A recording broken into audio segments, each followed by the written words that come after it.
تو ہم اس کو تھوڑا سا ہم سمجھ لیتے ہیں۔ مریم علیہ السلام کی جو ماں تھی، اور مریم علیہ السلام کی ماں نے ایک نذر مانی تھی جب وہ پریگننٹ تھی کہ میرے پیٹ میں جو بچہ ہے میں اس کو اللہ تعالیٰ کے لیے وقف کروں گی۔ اور جب وہ بچہ پیدا ہوا تو وہ لڑکی نکلی، یعنی وہ مریم علیہ السلام تھی، اور انہوں نے اللہ تعالیٰ سے کہا بھی کہ اللہ تعالیٰ میں نے تو اس کو تیری راہ میں وقف کرنے کے لیے وہ کہا تھا، تو اللہ تعالیٰ کی طرف سے جواب آتا ہے کہ ہم جانتے ہیں کہ ہم نے کیا دیا ہے آپ کو، اور وہ پھر مریم علیہ السلام کو ہی اللہ تعالیٰ کی راہ میں وہ وقف کر دیتی ہیں۔ پھر ان کی کفالت کے لیے جو ہیکل تھا یعنی فلسطین میں، وہ زکریا علیہ السلام کی اس میں وہ کفالت میں جاتی ہیں۔ زکریا علیہ السلام مریم علیہ السلام کے خالو لگتے تھے رشتے میں، ریلیشن میں، ان کی کفالت میں وہ جاتی ہیں، اور وہیں انہیں ایک حجرہ دیا گیا تھا، اس حجرے میں جنتی پھل آتے تھے، دسترخوان آتے تھے، اور زکریا علیہ السلام نے بھی، کیونکہ وہ بوڑھے ہو چکے تھے، ان کی بھی کوئی اولاد نہیں تھی، جب انہوں نے دیکھا کہ مریم علیہ السلام کے حجرے میں پھل آتے ہیں اللہ تعالیٰ کی طرف سے، تو انہوں نے وہیں کھڑے ہو کے اللہ تعالیٰ سے دعا کری، اولاد کی، اور انہیں ایک اولاد ملی، یحییٰ علیہ السلام۔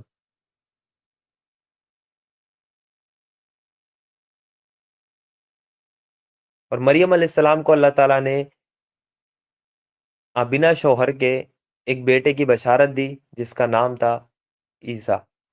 عیسیٰ علیہ السلام کی بشارت دی، اور پھر عیسیٰ علیہ السلام پیدا ہوئے، پالنے میں ہی انہوں نے لوگوں سے بات کی اور اپنی پوری جوانی کو پہنچے، اور انہوں نے بنی اسرائیل کو دعوت دی، اور انت میں بنی اسرائیل ہی ان کے دشمن ہو گئے، اور یہودیوں نے ان کے قتل کی سازش کی، اور اللہ تعالیٰ نے ان کو زندہ اپنے پاس اٹھا لیا۔ تو یہ عیسیٰ علیہ السلام کے بارے میں یہ ہدایت تھی، اور اب ہم ان آیتوں کو پڑھیں گے تو ہمیں پوری طرح یہ کلیئر ہو جائیں گی۔ آیت نمبر 35 میں یہ اللہ تعالیٰ نے کہا تھا، وہ اس وقت سن رہا تھا جب عمران کی عورت کہہ رہی تھی۔ عمران کی عورت کون؟ مریم علیہ السلام کی ماں۔ عمران کی عورت کہہ رہی تھی، پالنہار، میں اس بچے کو جو میرے پیٹ میں ہے تیری نذر کرتی ہوں، وہ تیرے ہی کام کے لیے وقف ہوگا، میری اس پیشکش کو قبول کر لے، تو سننے اور جاننے والا ہے۔ پھر جب وہ بچی اس کے یہاں پیدا ہوئی تو اس نے کہا، مالک، میرے یہاں تو لڑکی پیدا ہو گئی، حالانکہ جو کچھ اس نے جنا تھا اللہ کو اس کی خبر تھی، اور لڑکا اور لڑکی کی طرح نہیں ہوتا۔ خیر، میں نے اس کا نام مریم رکھ دیا، اور میں اسے اور اس کی آگے کی نسل کو دھتکارے ہوئے شیطان کے فتنے سے تیری پناہ میں دیتی ہوں۔ آخرکار اس کے رب نے اس لڑکی کو وہ خوشی کے ساتھ قبول کر لیا، اسے بڑی اچھی لڑکی بنا کر اٹھایا، اور زکریا کو اس کا سرپرست بنا دیا۔ زکریا جب کبھی اس کے پاس محراب میں جاتا تو اس کے پاس کچھ نہ کچھ کھانے پینے کا سامان پاتا، پوچھتا، مریم، یہ تیرے پاس کہاں سے آیا؟ وہ جواب دیتی، اللہ کے پاس سے آیا ہے، اللہ جسے چاہتا ہے بے حساب روزی دیتا ہے۔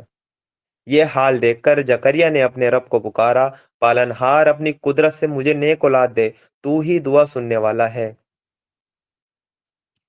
جواب میں فرشتوں نے آواز دی، جبکہ وہ محراب میں کھڑا نماز پڑھ رہا تھا، اللہ تجھے یحییٰ کی خوشخبری دیتا ہے، وہ اللہ کی طرف سے ایک فرمان کی تصدیق کرنے والا بن کر آئے گا، اس میں سرداری اور بزرگی کی شان ہوگی، وہ کمال وہ درجے کا جابت ہوگا، اور نبی بنایا جائے گا، اور اچھوں میں اس کی گنتی ہوگی۔ یعنی زکریا علیہ السلام نے اولاد کی دعا کی، اور انہیں بشارت مل گئی یحییٰ علیہ السلام کی۔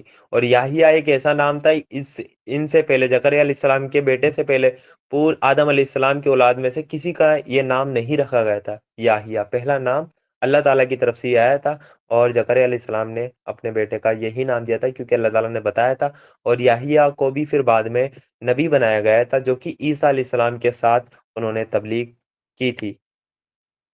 زکریا نے کہا، پالنہار، بھلا میرے یہاں لڑکا کہاں سے ہوگا؟ میں تو بہت بوڑھا ہو چکا ہوں، میری بیوی بانجھ ہے۔ جواب ملا، ایسا ہی ہوگا، اللہ جو چاہتا ہے کرتا ہے۔ وہ کہا، مالک، پھر کوئی نشانی میرے لیے مقرر کر دے۔ کہا، نشانی یہ ہے، تم 3 دن تک لوگوں سے اشارے کے سوا کوئی بات چیت نہ کرو گے یا نہ کر سکو گے، اس بیچ اپنے رب کو بہت یاد کرنا، صبح و شام اس کی بڑائی اور تسبیح کرتے رہنا۔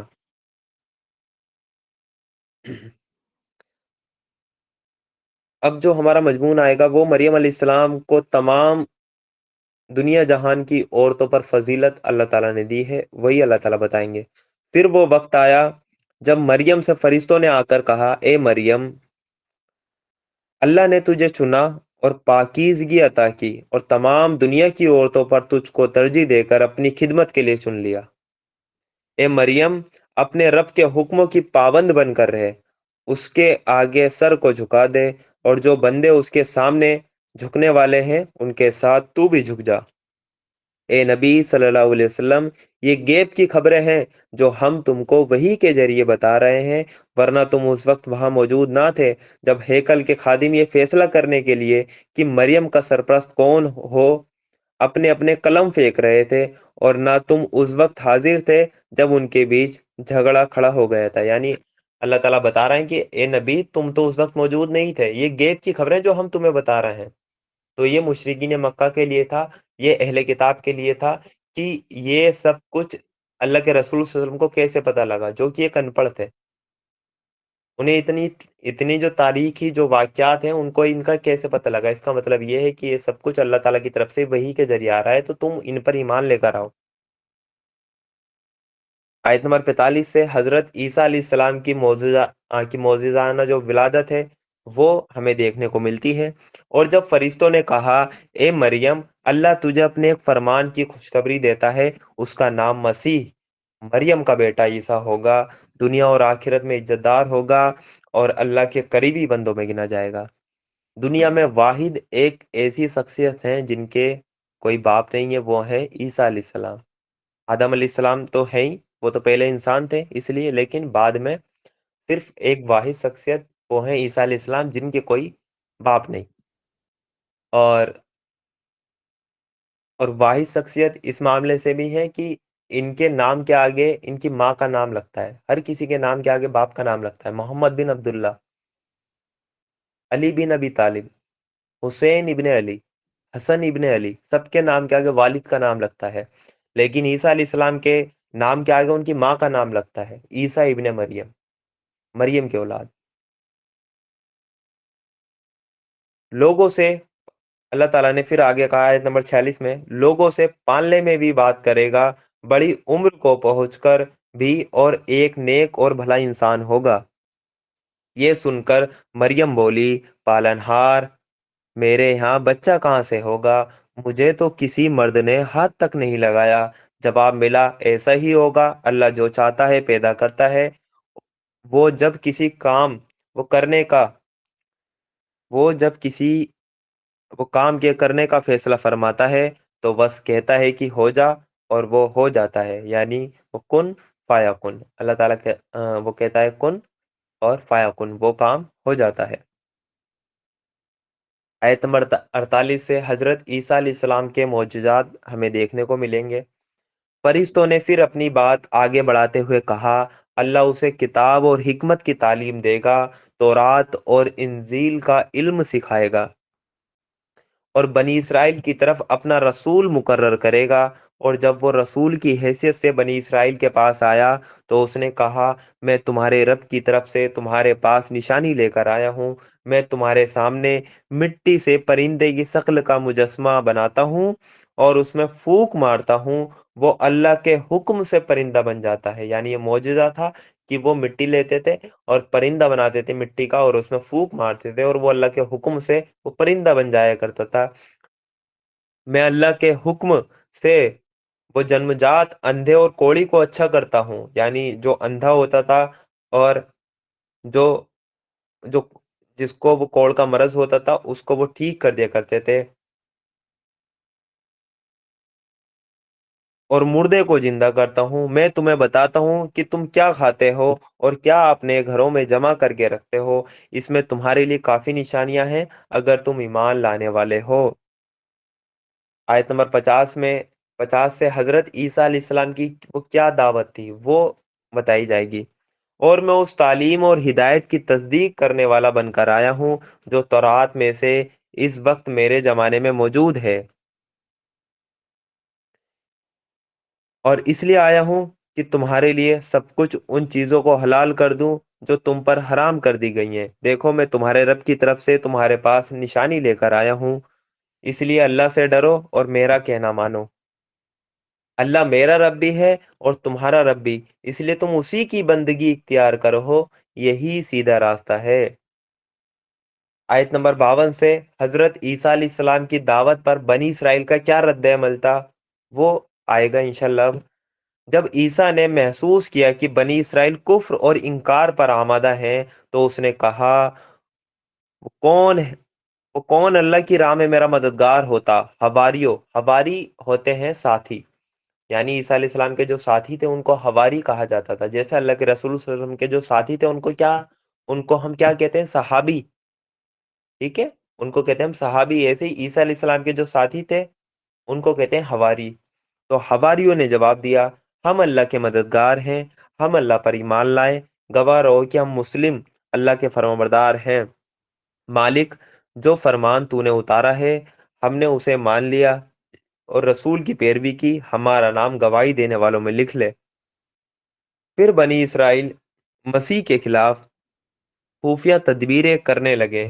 جواب میں اللہ نے بھی خفیہ تدبیر کی، اور ایسی تدبیروں میں اللہ سب سے بڑھ کر ہے۔ یعنی بنی اسرائیل نے عیسیٰ علیہ السلام کے وہ قتل کی سازش کی اور اللہ تعالیٰ نے خفیہ تدبیر کی، اور اللہ تعالیٰ نے زندہ ہی عیسیٰ علیہ السلام کو اٹھا لیا۔ اور عیسیٰ علیہ السلام کی جس شخص نے مخبری کری تھی ان کی لوکیشن کا پتہ بتایا تھا کہ وہ کہ وہاں پر ہیں، اللہ تعالیٰ نے اسی شخص کو عیسیٰ علیہ السلام کے چہرے کا بنا دیا تھا، اور بنی اسرائیل نے اسی شخص کو پکڑا اور ان کو سولی پر چڑھا دیا، اور اپنے آپ میں وہ سمجھنے لگے کہ ہم نے عیسیٰ علیہ السلام کو موت دے دی، جبکہ عیسیٰ علیہ السلام کو زندہ ہی آسمان پر اٹھا لیا گیا تھا۔ آیت نمبر 55 سے عیسیٰ علیہ السلام کا آسمان پر جو اٹھایا جانا ہے وہی اللہ تعالیٰ بتائیں گے۔ وہ اللہ کی خفیہ تدبیر ہی تھی جب اس نے کہا کہ اے عیسیٰ اب میں تمہیں کہ اے عیسیٰ اب میں تجھے واپس لے لوں گا اور تجھ کو اپنی طرف اٹھا لوں گا، یعنی عیسیٰ علیہ السلام کو باپ سے اپنی طرف بلا لیا، اور جنہوں نے تیرا انکار کیا ان سے، یعنی ان کی سنگتی سے اور ان کے گندے ماحول میں ان کے ساتھ رہنے سے تجھے پاک کر دوں گا، اور تیری پیروی کرنے والوں کو قیامت تک ان لوگوں پر حاوی رکھوں گا جنہوں نے تیرا انکار کیا ہے۔ پھر تم سب کو آخرکار میرے پاس آنا ہے، اس وقت میں ان باتوں کا فیصلہ کر دوں گا جن میں تمہارے بیچ اختلاف ہوا ہے۔ جن لوگوں نے کفر اور انکار کا رویہ اپنایا ہے انہیں دنیا اور آخرت دونوں میں سخت سزا دوں گا اور وہ مددگار نہ پائیں گے۔ اور جنہوں نے ایمان اور نیک عملی کا رویہ اپنایا ہے انہیں ان کے بدلے پورے پورے دے دیے جائیں گے، اور خوب جان لو ظالموں سے اللہ ہرگز محبت نہیں کرتا۔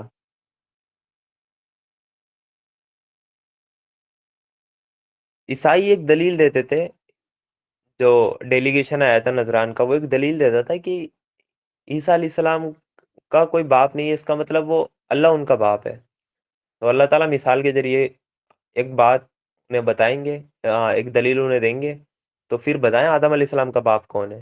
عیسیٰ علیہ السلام کی مثال آدم علیہ السلام کی طرح ہے، جیسے ان کا آدم علیہ السلام کا کوئی باپ نہیں ہے ایسے ہی عیسیٰ علیہ السلام کا کوئی باپ نہیں ہے، دونوں کو اللہ تعالیٰ نے ہی بنایا ہے۔ آیت نمبر 58 سے اللہ تعالیٰ یہی بتائیں گے، اے نبی یہ آیتیں اور حکمت سے بھرے ہوئے بیان جو ہم تمہیں سنا رہے ہیں اللہ کے نزدیک، آیت نمبر 59 میں اللہ تعالیٰ نے کہا اللہ کے نزدیک عیسیٰ کی مثال آدم جیسی ہے۔ آیت نمبر 59،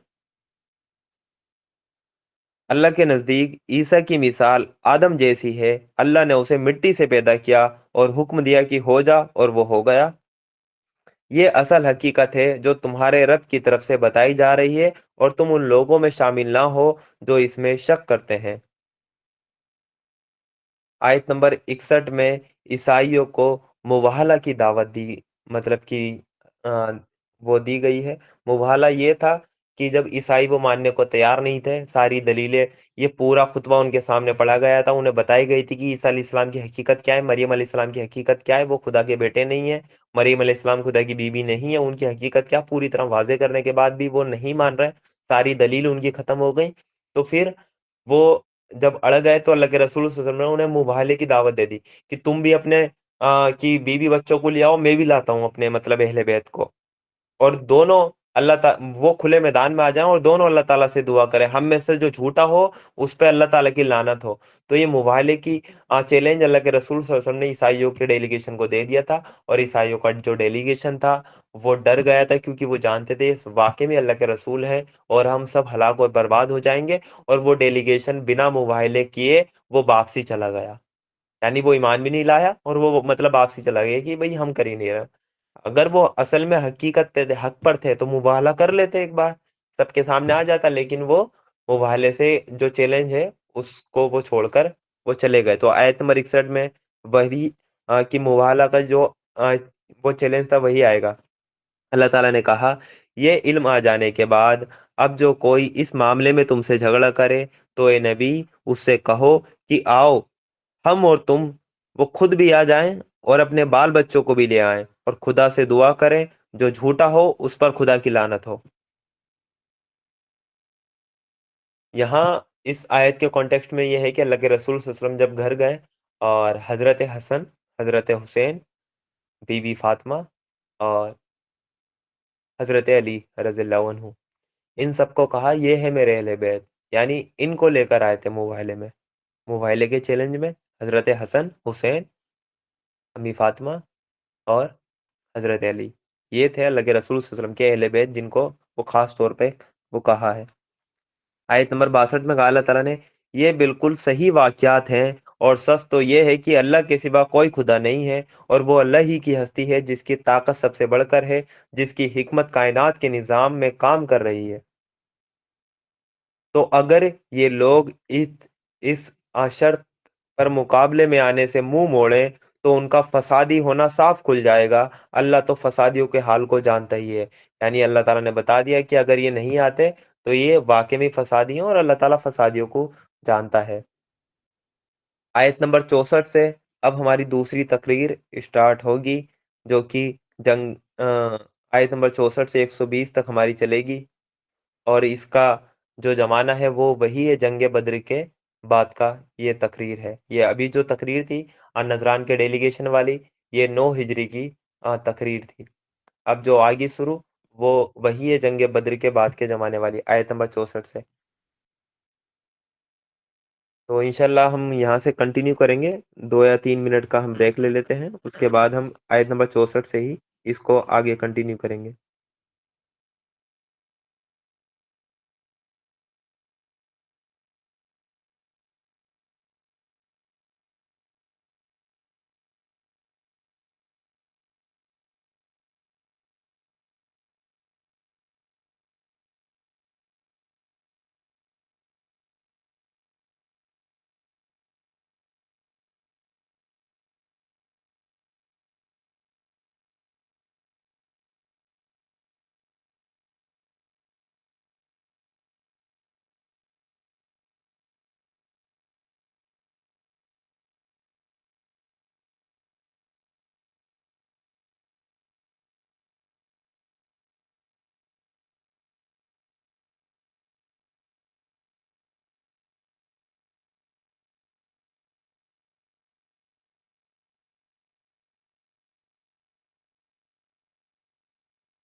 اعوذ باللہ من الشیطان الرجیم، بسم اللہ الرحمن الرحیم۔ آیت نمبر 64 سے انشاءاللہ ہم آگے چلیں گے۔ آیت نمبر 64 میں اللہ تعالیٰ نے سب سے پہلے بتایا ہے کہ توحید پر سب سے پہلے وہ سب لوگ آ جائیں، اور دعوت کی شروعات بھی ایسے کی جائے کہ سب سے پہلے لوگوں کو توحید پر بلایا جائے۔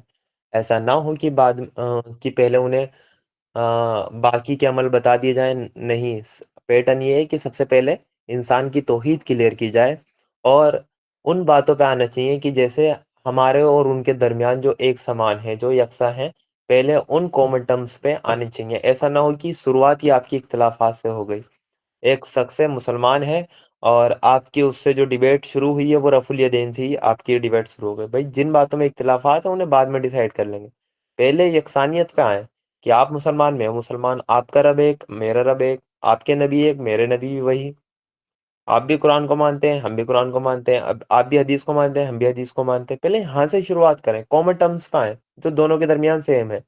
ایک دم سے اختلافات پہ جائیں گے تو الٹی دعوت ہو جائے گی۔ اللہ تعالیٰ نے یہی آیت نمبر 164 آیت نمبر 64 میں ہمیں بتایا ہے، اے نبی صلی اللہ علیہ وسلم، وہ کہو ایک کتاب والو، آؤ ایک ایسی بات کی طرف جو ہمارے اور تمہارے بیچ وہ یکساں ہے، یعنی کہ سمان ہے، یہ کہ ہم اللہ کے سوا کسی کی بندگی نہ کریں، اس کے ساتھ کسی کو ساجی نہ ٹھہرائیں، اور ہم میں سے جو کوئی اللہ کے سوا کسی کو اپنا رب اور ہم میں سے کوئی اللہ کے سوا کسی کو اپنا رب نہ بنا لے، اس پیغام کو قبول کرنے سے اگر وہ منہ موڑیں تو صاف کہہ دو کہ گوارو، ہم تو مسلم صرف اللہ کی بندگی اور اطاعت کرنے والے ہیں۔ آیت نمبر 65 میں اہل کتاب کو حضرت ابراہیم علیہ السلام کی پیروی کی دعوت دی گئی ہے، یعنی کہ عیسائیت اور یہودیت تو بعد میں آئی ہے نا، اصل جڑ کیا ہے؟ ابراہیم علیہ السلام، تو ابراہیم علیہ السلام کی پیروی کی انہیں دعوت دی گئی ہے اصل۔ ایک کتاب والو، تم ابراہیم کے بارے میں ہم سے کیوں جھگڑا کرتے ہو؟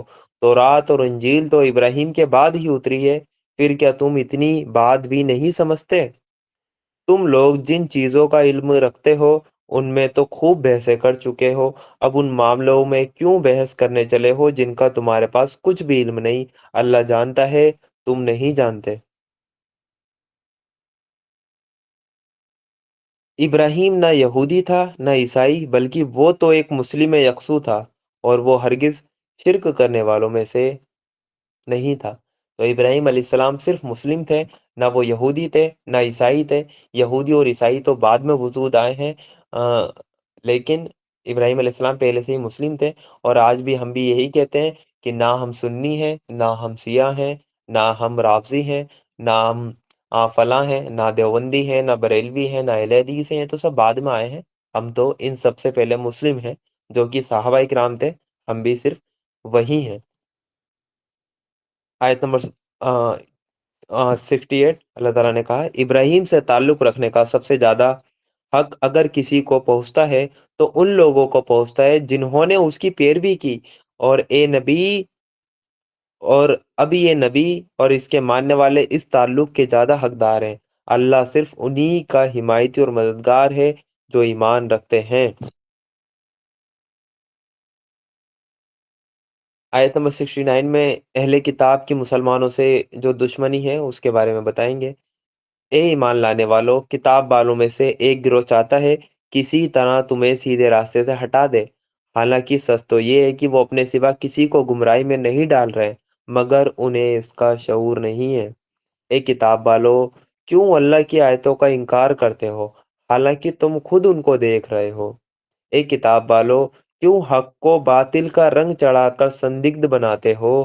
کیوں جانتے پوچھتے حق کو چھپاتے ہو؟